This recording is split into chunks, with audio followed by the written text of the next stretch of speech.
practices of talking about belonging as Christians and Muslims. The Jerusalem Chamber seems to be a very appropriate place to do that. Belonging is important in the UK because currently the Muslim demographic, I would say by and large, is second and third generation migrants. And we're probably internally toiling with a sense of identity. And so belonging definitely lends itself very much to that. And feeling a part of sort of British culture and society is something that's important, just for a sense of, I think, ease and comfort in existing at its sort of very essence. My brief is mainly to talk about belonging, and it's quite close to my heart for a number of reasons. There's hardly a week that goes by without someone asking me where I'm from. And in a way, the question that they're asking is implicitly, do I belong here or not? I think what's interesting about these kinds of discussions around belonging and Brexit and everything else, when you bring together two different faith groups, Christians and Muslims, and what's interesting is that whilst perspectives are different, I think there is a communal aim and a sort of like-mindedness that exists, because the values of faith generally, I believe, are quite aligned, and our faith in particular. There's this, we know what needs to be done, and I think ultimately now it comes down to taking forward the conversation, not letting today be the end of this discussion, otherwise it's just a waste of time. We need to kind of go out into our communities and our own individual capacities and also come together and do things as a collective to bring about that community spirit. Today's discussion, it was people coming from different perspectives. It was interesting that race didn't get into it as much as I thought it might have, because that's a very big issue. And class within this society, perhaps. But that people were genuinely wanting to relate to each other and find solutions for an increasingly, what seems like an increasingly hostile world. But the historical history, I would love to hear more from working class young people who feel alienated from both church and mosque and any religion, and who are struggling to find ways of belonging. I'd love to hear from also working class Christians and Muslim women, the people on the ground who have to negotiate their communities. I think it would be really interesting to hear from those people and to hear what are their experiences.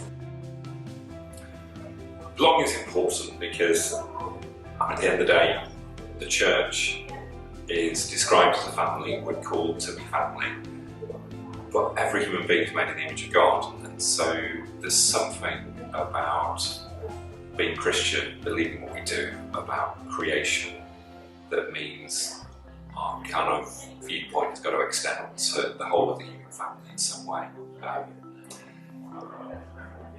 And there's a whole kind of tension for Christians about also being a kind of pilgrim people, that the here and now is what we live in. We've got to make home here, put roots down, but it's not the end of the story.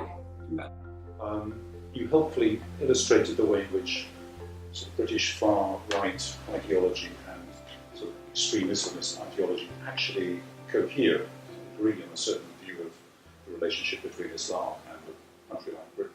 Yeah. So the rest of us are trying to find the sort of middle. But what I found is that in trying to articulate and represent an agenda for the common good, what I'm hearing from other faith communities is, how do we protect our interests? How do we make sure that we are safe?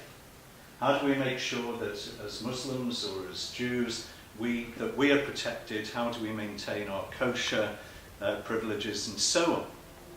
And there's a mismatch, because it seems to me that we're not going to achieve any common future or common future good if, as faith communities, and particularly I'm speaking today Christians and Muslims, we don't get beyond our own self-interests, our own self-protection, and ask, what about the common good? So who belongs here, really? Well, we do.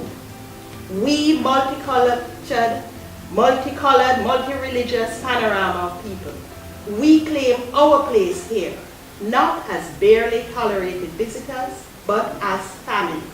We are here because we have contributed to the building of these lands, both here and when we were in our other homes. We are fantastic because our labor builds 2 or 3 economies at the same time. We are here because you decided to build an empire to make yourselves wealthy. But we are turning the tables on that one-sided argument. We are here to join with you to make a world where all can be empowered, where all can belong.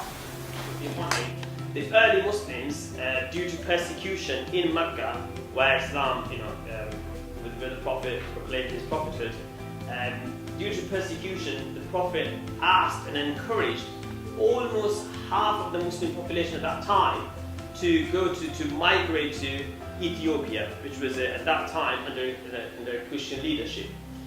So we have from very early on an example of Muslims living and migrating to a land which was not Islamic or Muslim. And it wasn't that they just went there and they just came back when things got better.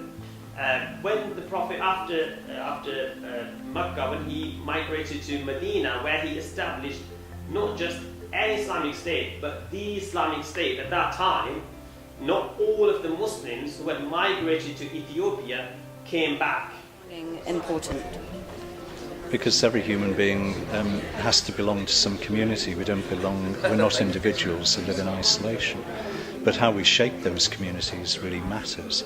And it's too often we shape communities by what we're against, or what we want to be secure from, instead of shaping them for what we want to be and what we want to become for the common. Today's discussion, so there were a range of speakers giving different perspectives, which was really interesting. And I think some of the statistics and the data that came out of the surveys was quite useful, but also hearing the personal perspective from Dr. Ewing was quite moving, actually. And I think to be able to say those things and with the range of people in the room to hear it as well must have been quite challenging. But I think it shows there's a level of understanding and empathy around all of these things. And I think if we can take those sentiments, like Sheikh Ibrahim Mohammed said at the end, and take that to our own communities and share those experiences, I think we can spread that message.